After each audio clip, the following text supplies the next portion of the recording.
السلام عليكم ورحمة الله، شلونكم؟ إن شاء الله تكونون بألف خير صحة وعافية وانتم تشوفون فيديو اليوم.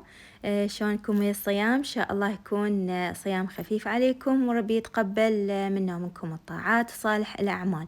طبعا اليوم فطورنا مميز، وبصراحة من بداية شهر رمضان المبارك لليوم بنتي تطلب من عندي بيتزا، فقلت اليوم راح أسوي لها بيتزا وهمينة ميني بيتزا حتى اللي يبقى أجمدها ونخليها يعني للفطور للسحور، يبقى طبق جانبي كلش طيب، العائلة كلها راح تحبه. وراح نسوي همينة الطبق الرئيسي شوربة كب، يعني شوربة حمراء ويا كبة السراي. نبدأ بسم الله نحضر العجينة. أول مرة عندي 6 أكواب من الطحين، خليت عليهم ملعقة طعام خميرة، ملعقة طعام سكر، رشة ملح، وضفت عليه ملعقتين طعام زيت نباتي، زيت الطبخ العادي. راح أضيف المي شوية شوية وأعجنها عجن مبرح كل زين إلى أن تصير عندي العجينة ناعمة ما بها أي كتل طحين. راح أتركها على صفحة على مود تختمر إلى أن يضاعف حجمها. بما تختمر العجينة راح نبدي نحضر الكوبات. هنا أنا عندي كوبين من الجريش وكوب واحد من البرغل الناعم. طبعا احنا من نروح للسوق أنا أطلب من يعني أبو الأسواق، أقول أريد 3/4 الكيلو جريش وربع كيلو برغل ناعم، اثنينهم أخبطهم ذولا وأخذ من عندهم على قد الطبخة مالتي. فهنا أخذت من هذا الخليطة 3 أكواب، ضفت عليهم ملح وفلفل أسود وشوية كمون يعني على مود ننكه العجينة. هنا ضفت عليها كوبين مي وبديت أعجن بها بهذا الشكل. شوفوا هسه شلون العجينة أنا من أعصرها بيها سوائل، يعني من أعصر الجريش والبرغل ينزل من عندهم مي. فهسه راح أتركها على صفحة يعني فد تقريبا ربع أو نص ساعة بين ما أروح أحضر الحشوة، حتى بعدين أرجع أعجنها كل زين، يعني حتى حباية الجريش والبرغل تتفتح وتشرب كل كمية المي اللي ضفتها. هسه راح نبدي نثرم البصل، كمية زينة من البصل، يعني بصلايتين عندي كلش كبار حتى نسوي بيها الحشوة مال كبة. حشوة الكبة ايش قد ما خلينا لها بصل ايش قد ما صارت يعني طعمها أطيب. وإذا عندكم بصل أحمر همينة راح يصير ينبي حلاوة، فراح الحشوة تتكرمل ويصير طعمها كلش طيب. فإذا عندكم بصل أحمر استخدموا وياها. هسه نقول بسم الله نبدي نحضر الحشوة مالتنا. كلش فرحانة أنا بتعليقاتكم الحلوة اللي تكتبوا لي إياها على كل الفيديوهات، بس بصراحة تعرفون يعني هسه ضغط الدراسة مال الأطفال وضغط البيت والشغل يعني وتحضير الفيديوهات دا ياخذ من عندي وقت كلش طويل بالمطبخ، فبصراحة دا يبقى لي وقت قصير يعني على مود أقعد هذا وقت أقرأ بيه قرآن، أصلي، يعني أشوف أمور البيت. فأني كلش آسفة للبنات اللي يكتبون تعليق، بصراحة ما ألحق أرد عليهم لأن ماكو وقت. مرات هيك ويا السحور أقعد أقلب بالتعليقات وأجاوب، أحاول أجاوب البنات اللي يسألوني، فأكو هواي بنات همين يساعدوني ويجاوبون على أسئلة هم بدالي، ففدوا لعينهم يعني صدق خواتي. فنرجع لطبختنا. هنا بعد ما انحمس عندنا اللحم كل زين، ضفت عليه البهارات. أضيف له شوية كاري، شوية كمون وملح وفلفل أسود، بس هي هاي البهارات اللي أضيفها للكبة أو للحشوة مال الكبة. انتوا بعد تريدون أضيفوا لها بهارات بكيفكم. قلبها وراح اتركها لين تستوي تماما. طبعا بعد ما تستوي راح اطفي عليها واتركها تبرد تماما، يصير عندي بحالة الغرفة، حتى بعدين ابدي احشي بيها الكبة او العجينة. طبعا هواية صايرة اخطأ بالكلام، فما يخالف، شوية عندي ارهاق من التصوير والصيام اثر علي. فهسه راح نبدي نحضر العجينة مالتنا. طبعا هنا هاي بعد مرور نص ساعة شوفوا شلون حباية البرغل والجريش تفتحت وضاعف حجمها.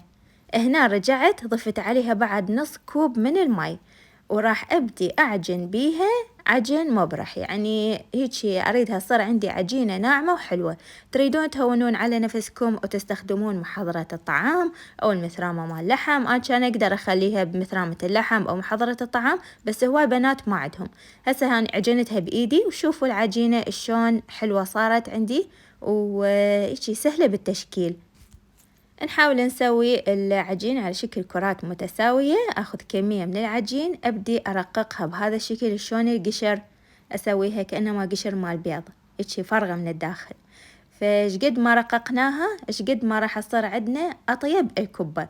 طبعا يعني نحسب حساب إنه هاي العجينة راح تنفش بعد من تطبخ، من تنطبخ أقصد. فنحاول نرققها إيش قد ما نقدر ونضيف بداخلها الحشوة، يعني كمية زينة من الحشوة. طبعا بنات انتم مخيرين تسويها حشوة دجاج أو حشوة لحم براحتكم، بس بصراحة يعني أنا أحب كبة الجرش تكون يعني كبة لحم، هي هاي كبة السراي البغدادية الأصلية مالتنا. فهسه راح أكمل كل العجينة على نفس الطريقة. طبعا سويت على قد الفطور مالتنا، أنا مسوياكم قبل شهر رمضان المبارك همينة كمية من كوبة الجرش، بس بما انه اني قناة طبخ والناس تتابعني على مود تشوف الوصفات اللي دا اسويها، ما يرهم انه استخدم شغلات مفرزنة، لازم اسويها يوم بيومه. فهنا انا هسه بديت اسوي هاي الكوباية الثالثة. طبعا لا كلش كبيرة سويتها ولا صغيرة، يعني حجمها وسط، بس هي كوباية السراي تكون حجمها اكبر. أنا حاولت أصغر من حجمها حتى تعطيني كمية أكبر من الكرات، بس بنفس الوقت بصراحة يعني الوحدة شبعتنا على الفطور وبقى من عندها. ف يعني باقي الشوربة سحرنا بيها، كانت كلش طيبة.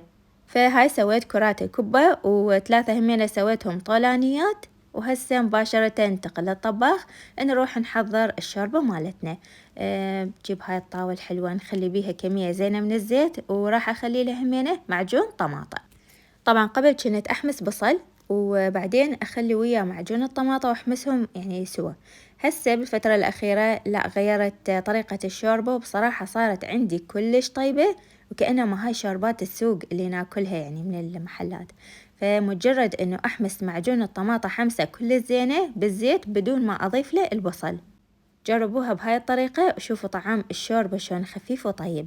هسه بعد ما انحمس عندي معجون الطماطة كل زين وتخلصت من طعمه الني، ضفت فوقه المي وخليت له همينة وحدة من النوم بصرة، وراح أضيف مكعب ماجي ورشة ملح همينة.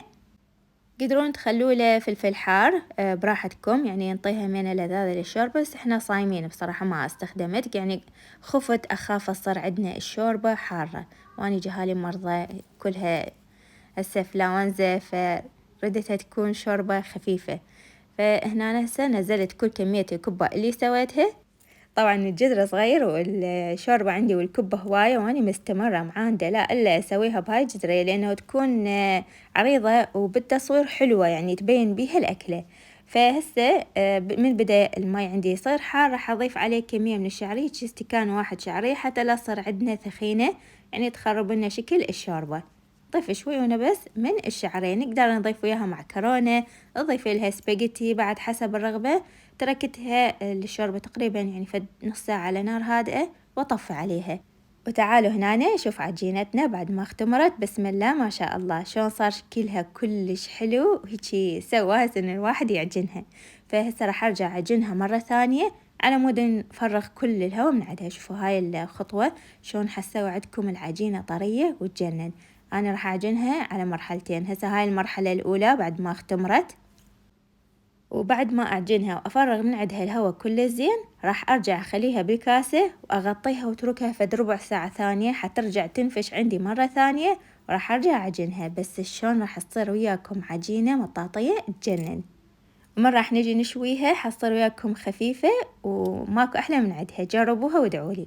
فهسه راح ناخذ نجيب هاي الصينية مال بيتزا، حطيت لها دهنة زيت وشوية نخليه من العجين يعني ما نكثر، وفرشتها رققتها يعني على حجم، أو فرشتها على نفس حجم الصينية. هسه نثقبها كل الزين من كل الجهات، من الوسط ومن الأطراف، يعني هاي التثقيب على مود العجينة مال بيتزا ما تنفش من نشويها بالفرن، وهمينا حتى العجينة تتشرب الصلصة اللي راح أخليها عليها. بالنسبة للصلصة عبارة عن معجون طماطة وكاتشب، الكميات متساوية. ضفت عليهم رشة من الأوريغانو أو الزعتر البري، يعني حتى ينطينا هاي النكهة مال بيتزا مال محلات. حاولوا تشترون من عنده بنات، خصوصا اللي يحبون البيتزا والمعجنات، ينطي للبيتزا نكهة كلش طيبة ومتوفر عندنا بكل الأسواق. هسه بعد ما خليت الصلصة على الوجه راح نضيف كمية من جبن الموزاريلا، هذا استخدمت ماربل اللي يكون موزاريلا شدر. خلي همينة جبن كمية زينة من كل الجهات، وبعدين راح نضيف الخضار المشكلة. وش تريدون تضيفون خضار فتحوا الثلاجة، شكو عندكم خضار خلوا بيها، زيتون طماطة فلفل شرائح بصل، همينة نقدر نثرم لها ونخليه فطر. تريدون تسووها باللحم، تريدون تسووها بالدجاج، بكيفكم. أنا راح أسويها اليوم شرائح النقانق، فهاي نقانق مع دجاج، شوية حمستها بالطاوة، وبعدين حطيتها هنا فوق البيتزا. تقدرون تستبدلوها بالصوصج همينة يرهم، كلها طيبة. فهسه راح أوزعها على كل البيتزا بهذا الشكل. طبعا هسه الفرن عندي حار، أنا حميته قبل ما أدخل البيتزا، فراح أخليها بالفرن الحار. أول مرة أشعل أسفل ربع ساعة، لأن هي كلش رقيقة العجينة ما تتحمل هواي شوي، فنشعل أسفل ربع ساعة. فبعد ما تستوي من الأسفل راح أشعل الوجه تقريبا 10 دقائق حتى تتحمر وتاخذ عندنا اللون الحلو. وهسه بعد ما كملنا البيتزا نجي باقي العجين حطيته بصينية الفرن، دهنت الصينية بمسحة زيت ونخليت يعني فرشت العجينة. بعدين خليت هاي 5 بيتزايات صغار، خليت لها مسحة من الصلصة اللي سويناها، ونضيف لها همينة كمية من الجبن المبروش موزاريلا وشدر. طبعا أي نوع جبن متوفر عندكم استخدموه. خليت لها همينة خضار مشكلة ووحدة من النقانق اللي حمستها بالطاوة. وهذا هو شكلها النهائي. طبعا صار شكل البيتزايات الصغار كلش حلو. فهسه همينة خليها بالفرن وسوي الكمية الباقية. وهاي شكل البيتزا الكبيرة اللي سويتها بعد ما طلعت عندي من الفرن. طبعا تركتها تبرد شوي، صار بحالة الغرفة حتى أقطعها وتبقى محافظة على شكلها، لأن إذا قطعتها وهي حارة الجبن مالتها راح يصير يعني هيجي يمط ويخربط لنا شكلها. فتركتها شوي تبرد، وإن شاء الله وقت الفطور راح أرجع أحميها على مود الجبن مالتها يسيح. وهذا هو شكلها بعد ما قطعتها 8 قطع متساوية. راح أشوفكم شكلها من الداخل شلون حلو. طبعا شوفوا لي العجينة شلون رقيقة، مي شبع من عندها صدق عبالك مال المحلات. وشوفوا لي العجينة من الأسفل شلون مقسبة ومستوية بصورة كلش حلوة. جربوا طريقة العجينة وادعوا لي، شوفوا ايش قد طيبة وبسيطة وماكو أطيب من عندها.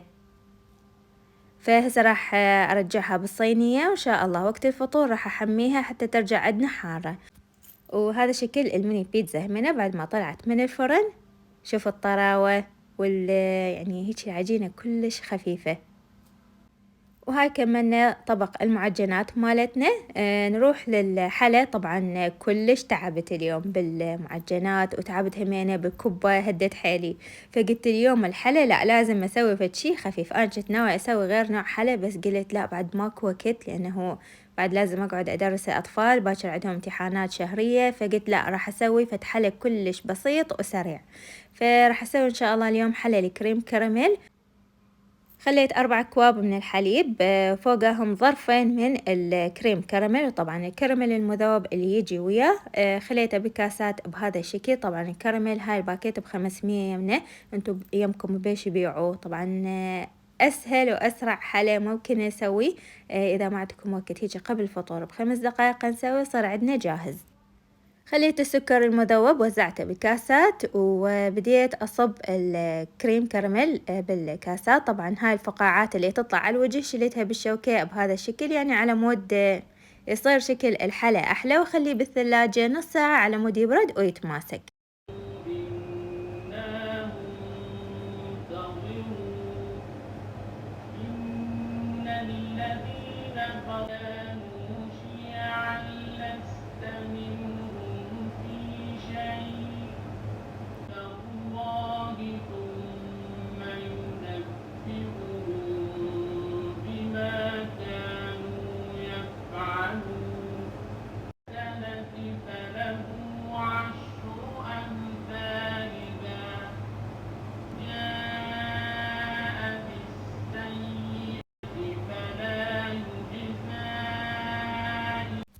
وهذا كان فطورنا اليوم. ألف الحمد لله والشكر يا ربي على النعمة.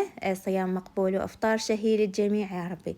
سوينا كبة السراي ويا شوربة الحمراء، وسوينا همينة البيتزا حجم كبير، وسوينا الميني بيتزا أو البيتزا الحجم الصغير. طبعا سوينا حلا الكريم كراميل، وباقي الشوربة صبيتها بالكاسات، واللي يريد ياخذ كوباية يخليها بالصحن ياكل. بس شلون صارت عندنا المعجنات خفيفة وما ينشبع من عندها. طبعا أنا أكلت من عندها ويا الشاي بعد الفطور، يعني فتشي رهيبة، جربوها كلش راح تحبوها. أما بالنسبة للكبة فهاي هيجي موضوعها ثاني. يعني أطيب نوع شوربة أني أسويه هو هذا النوع من الشوربات، كلش يعني طيبة والعائلة حيل تحبها، خصوصا هاي الكبة، العجينة ولا الحشوة مالتها. فشوفوا لي هاي البيتزا، طبعا أنا حميتها وهم ردت بردت بين ما صورت شكل البيتزا أو شكل السفرة العفو النهائي. أهم شي العجينة مال بيتزا تكون عندنا كلش رقيقة وما سويها ثخينة، راحتكم. يعني اكو ناس تسوي العجينة مال بيتزا ثخينة، اكو ناس تسويها خفيفة، بس هي كل ما تكون خفيفة كل ما يكون طعمها بارز وأطيب. وهذا هو شكل الكبة مالتنا. شوفوا بنات شلون تنقسم بكل بساطة، يعني هيك بس ردت أقسمها كلش هشة، هي تنقسم من وحدها الكوباية، وخفيفة ومليانة مونة ونكهة طيبة. فهي هاي كانت وصفاتنا اليوم، إن شاء الله تكونون حبيتوا الفيديو واستفاديتوا من عنده. إذا هاي أول مرة تزورون قناتي أتمنى تشتركون بيها وحتى تستفادون من الفيديوهات اللي أنشرها يوميا، وفعلوا جرس الإشعارات حتى كل الفيديوهات اللي أنزلها توصلكم. وهسا أقول لكم مع ألف سلامة.